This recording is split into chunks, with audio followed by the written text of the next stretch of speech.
आचार्य चाणक्य ने कहा था कि इंसान को ज्यादा सीधा भी नहीं होना चाहिए, क्योंकि अगर हम जंगल में जाकर देखें तो जान पाएंगे कि सीधे पेड़ काट दिए जाते हैं जबकि टेढ़े मेढ़े पेड़ छोड़ दिए जाते हैं। तो आज की हमारी वीडियो भी इसी बारे में है कि ज्यादा अच्छा बनना बुरा क्यों होता है और आखिर क्यों एक अच्छा इंसान हमेशा दुखी और परेशान रहता है। तो ये सब हम जानेंगे एक कहानी के माध्यम से। एक बार एक व्यक्ति बौद्ध भिक्षु के पास आता है और कहता है, मास्टर, मैं एक बहुत ही सीधा और अच्छा व्यक्ति हूँ। इतना सीधा ही आपने आज से पहले ही मुझसे सीधा व्यक्ति देखा होगा। मैं हमेशा ही सबकी मदद करने की कोशिश करता हूँ, सबको खुश रखने की कोशिश करता हूँ, लेकिन सब मेरा फायदा उठाते हैं, मेरा मजाक बनाते हैं और कोई भी मुझे गंभीरता से नहीं लेता।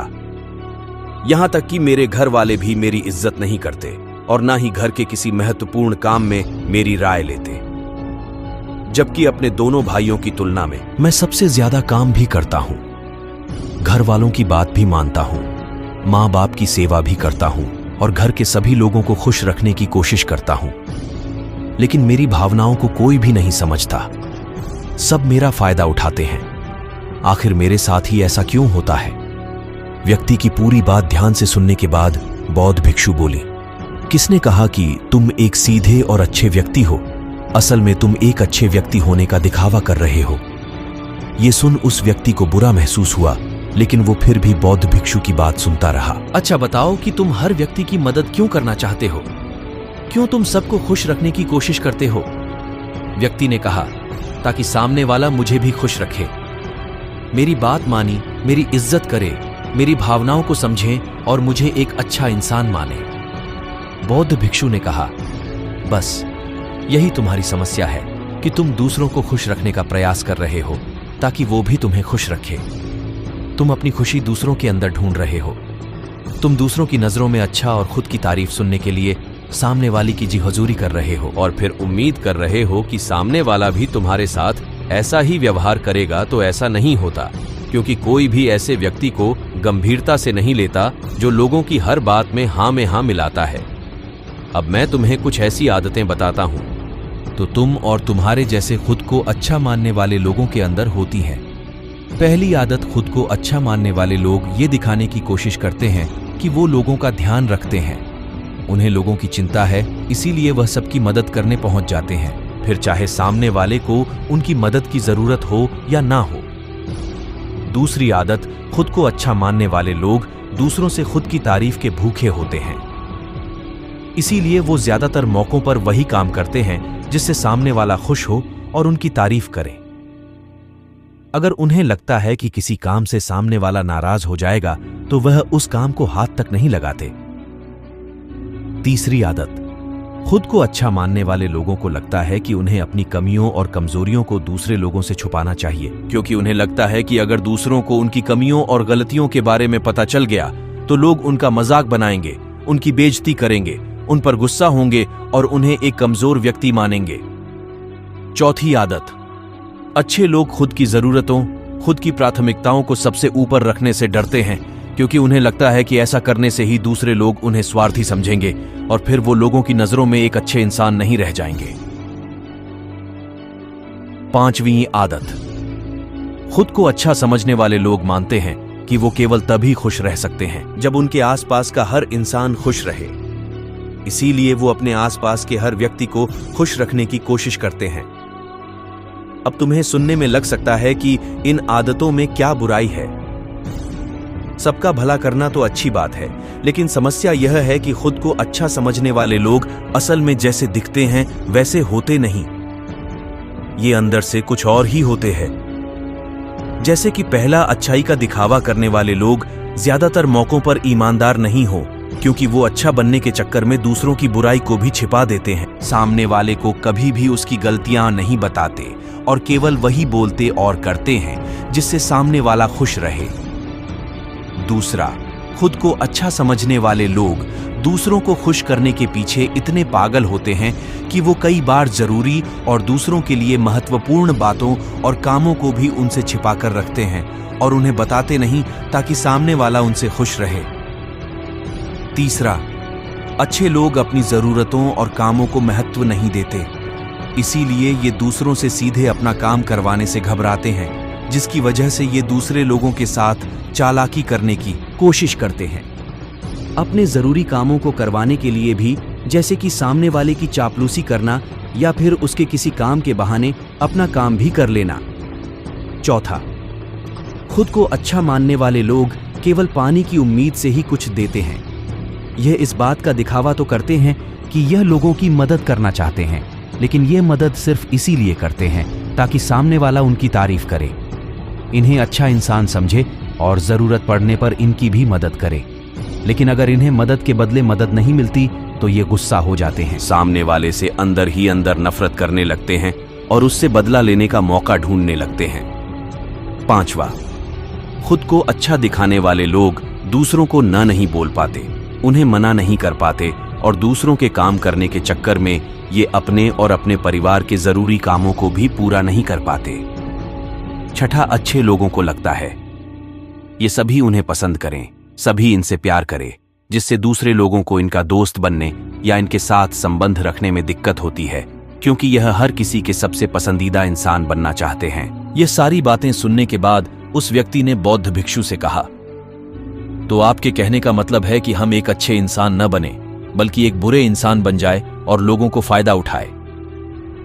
बौद्ध भिक्षु ने कहा, नहीं, मैं तुम्हें बुरा इंसान बनने के लिए नहीं कह रहा, लेकिन हां, तुम्हें बहुत सीधा इंसान भी नहीं बनना। अब मैं तुम्हें बताता हूं कि एक व्यक्ति को कैसा इंसान बनने का प्रयास करना चाहिए। दोस्तों, इंसानी स्वभाव और उसकी अच्छाई, वो बुराई के बारे में अगर सबसे ज्यादा किसी ने बात की है तो वो है अखंड भारत के निर्माता, राजनीति के महापंडित आचार्य चाणक्य, जिन्होंने अपनी किताब चाणक्य नीति में इंसानी स्वभाव और दुनिया भर की तमाम चीजों के बारे में विस्तार से चर्चा की है। वो इतने बड़े ज्ञानी और दूरदृष्टा थे कि आज हजारों साल बाद भी उनके द्वारा कही गई एक एक बात हमारे जीवन में पूरी सटीकता के साथ लागू होती है। बौद्ध भिक्षु ने कहना शुरू किया, तुम्हें एक सीधा या दूसरों की नजरों में अच्छा इंसान बनने की तुलना में एक सुलझा हुआ इंसान बनने का प्रयास करना चाहिए। एक सुलझा हुआ इंसान वो होता है जिसे सबसे अच्छा इंसान बनने का कोई शौक नहीं है। वो जैसा है वैसा ही खुद को पसंद करता है। वो जानता है कि वो एक इंसान है और उसमें बहुत सी कमियां हैं और वह अपनी कमियों को स्वीकार्यता भी है। एक सुलझा हुआ इंसान ये भी अच्छे से जानता है कि उसकी और उसके परिवार की कुछ महत्वपूर्ण जरूरतें हैं जिन्हें उसे ऊपर रखना होगा, वरना उसके साथ साथ उसके परिवार का जीवन भी परेशानियों में पड़ जाएगा। हो सकता है कि उसकी ऐसी सोच की वजह से उसके आसपास के लोग, उसके मित्र या रिश्तेदार उससे नाराज हो जाएं, लेकिन वो इसे भी स्वीकारता है। यहां पर बात स्वार्थी होने की नहीं, बल्कि जीवन की सच्चाई को स्वीकारने की है, क्योंकि तुम बुद्ध नहीं हो गए हो कि तुम्हारी कोई इच्छा ही नहीं है, किसी से कोई उम्मीद नहीं है या कोई जरूरतें शेष नहीं रही। तुम एक साधारण इंसान हो और एक साधारण इंसान की सोच के साथ अगर तुम सबको खुश रखने का प्रयास करोगे तो तुम हमेशा दुखी रहोगे, क्योंकि तुम्हारी भी सामने वाले से उम्मीदें बढ़ेंगी और जब वो उम्मीदें पूरी नहीं होंगी तो तुम दुखी हो जाओगे।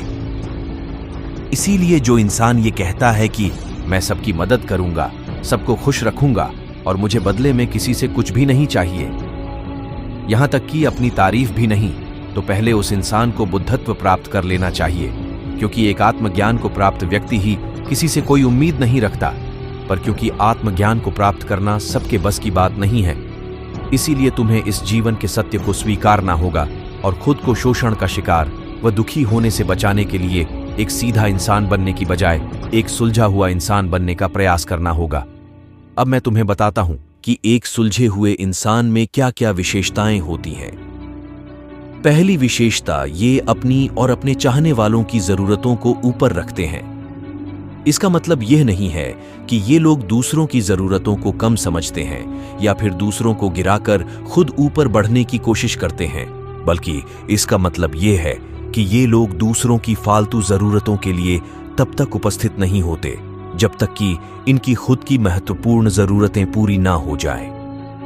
हालांकि अगर कोई इंसान सच में मुसीबत में फंसा हुआ है और उसे इनकी सहायता की सख्त जरूरत है, तभी अपने महत्वपूर्ण कामों को पीछे रखकर भी उसकी सहायता के लिए उपस्थित हो जाते हैं और ये अपने से कमज़ोर और ज़रूरतमंद लोगों की भी अपनी हैसियत के अनुसार सहायता करने के लिए तैयार रहते हैं।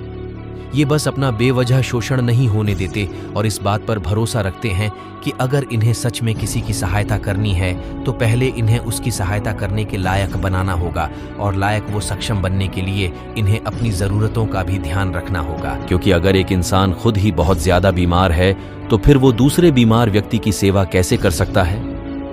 एक सुलझा हुआ इंसान इस बात को मानता है कि हर इंसान की अपनी कुछ ज़रूरतें और इच्छाएं होती हैं जिसका उसे ध्यान रखना चाहिए, लेकिन खुद को अच्छा दिखाने वाला इंसान हमेशा यह दिखाने की कोशिश करता है कि उसकी अपनी कोई ज़रूरतें या इच्छाएं नहीं हैं, इसीलिए वो हमेशा दुखी रहता है। दूसरी विशेषता, एक सुलझा हुआ इंसान इस बात को अच्छे से जानता है कि वो अपने आसपास के हर इंसान को कुछ नहीं रख सकता, इसीलिए वो केवल उसी इंसान को खुश रखने का प्रयास करता है जो उसके लिए मायने रखते हैं, जो सच में उससे प्यार करते हैं, उसकी परवाह करते हैं। लेकिन अगर उसकी बहुत कोशिश करने के बाद भी सामने वाला उससे दूरी बनाने का प्रयास करता है, उससे खुश नहीं रहता या फिर उसके साथ सहज महसूस नहीं करता, तो फिर एक सुलझा हुआ इंसान ऐसे व्यक्ति से दूरी बनाने से भी पीछे नहीं हटता। फिर चाहे वो उसका कोई परिवारजन, सगा संबंधी या फिर मित्र क्यों ना हो, क्योंकि वो किसी की जबरदस्ती नहीं कर सकता, सिर्फ उसे खुश रखने या सामने वाले की नजरों में अच्छा इंसान बनने के लिए। इस तरह वो खुद को बेवजह दुखी होने से बचा लेता है, लेकिन जो अच्छा होने का दिखावा करते हैं वो सबको खुश करने के चक्कर में अपने जीवन के सबसे महत्वपूर्ण इंसान को ही दुखी कर बैठते हैं, जो कि वो खुद हैं। तीसरी विशेषता, एक सुलझा हुआ इंसान वैसा जीवन जीने का प्रयास करता है जैसा वो जीना चाहता है। वो सिर्फ किसी दूसरे को खुश करने के लिए अपने जीने का तरीका नहीं बदलता। इसका मतलब यह नहीं है कि उनके जीने का तरीका ऐसा है जिससे लोगों को समस्या हो। वो बस दूसरे क्या कहेंगे इस चक्कर में अपना मन मारकर नहीं रहता और खुलकर पूरे जोश और उत्साह के साथ अपना जीवन जीता है। उसे अपनी पसंद नापसंद पता होती है, इसीलिए वो वही करता है जिसमें उसे खुशी मिलती है। उसे अच्छे से पता होता है कि वो कौन है, उसे अपने आप पे भरोसा होता है, इसीलिए उसे किसी इंसान की छोटी चापलूसी करके खुद को अच्छा दिखाने या खुद की तारीफ सुनने की जरूरत नहीं होती। जेन मिस्टर ने आगे कहा, अगर तुम अपने जीवन से संतुष्ट नहीं हो तो अपने आप से 2 प्रश्न पूछो। पहला, क्या मैं अपने लिए वो जिंदगी बना रहा हूं जो मैं असल में अपने लिए चाहता हूं? और दूसरा, अगर मैं नहीं बना रहा तो क्यों नहीं बना रहा? जब तुम इन दोनों सवालों के बारे में गहराई से विचार करोगे तब तुम जान पाओगे कि तुम अपनी मनचाही जिंदगी सिर्फ इसलिए नहीं बना पा रहे हो क्योंकि तुम दूसरों के सामने अच्छा बनने का प्रयास कर रहे हो, जिसकी वजह से तुम अपनी इच्छाओं और जरूरतों को प्राथमिकता नहीं देते हो और दूसरों को ही खुश करने में लगे रहते हो। इसीलिए अगर तुम एक खुशहाल और मनचाहे जिंदगी जीना चाहते हो तो एक सुलझा हुआ इंसान बनने का प्रयास करो, ना कि सीधा इंसान। इतना कहकर बौद्ध भिक्षु मौन हो गए। व्यक्ति को भी अब समझ आ चुका था कि उसे एक सुलझा हुआ इंसान बनना है, ना कि सीधा। उसने इतनी अमूल्य जानकारी के लिए बौद्ध भिक्षु का धन्यवाद किया और वहां से चला गया। दोस्तों, उम्मीद करता हूं कि आपको इस कहानी से बहुत कुछ सीखने को मिला होगा।